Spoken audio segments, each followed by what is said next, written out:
Is your Husqvarna mower leaving uneven cuts, vibrating, or showing rust holes in the deck? The problem isn't your blades, it's the deck shell. In this guide, we'll walk through how to replace it. Welcome to WholeToolBox.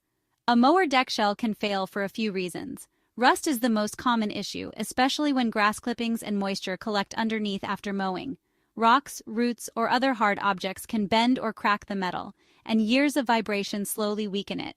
Once damaged, the shell can affect cut quality, strain the spindles, and even become unsafe. The deck shell forms the base of your mower's cutting system.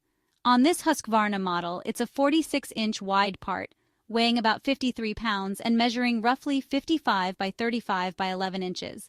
It's designed to handle heavy use and provide even cutting.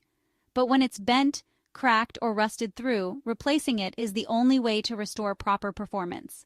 Before starting, make sure you have the correct replacement deck shell for your mower. You'll also need basic tools like sockets, wrenches, and a safe way to lift the machine. Always wear gloves and safety glasses for protection. The process is straightforward. Remove the old deck from under the mower. Transfer all hardware and components, including spindles and pulleys, to the new shell. Reinstall the assembled deck under the mower. Check that everything spins smoothly, belts are aligned, and the deck height adjusts correctly. With the right part and a little time, you can restore your mower's performance and extend its lifespan. A solid deck shell ensures even cuts, less vibration, and safe operation, so your mower will be working like new again. This part is suitable for these models.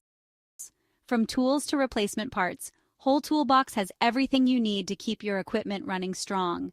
Visit WholeToolBox.com to shop today, and don't forget to follow us on social media.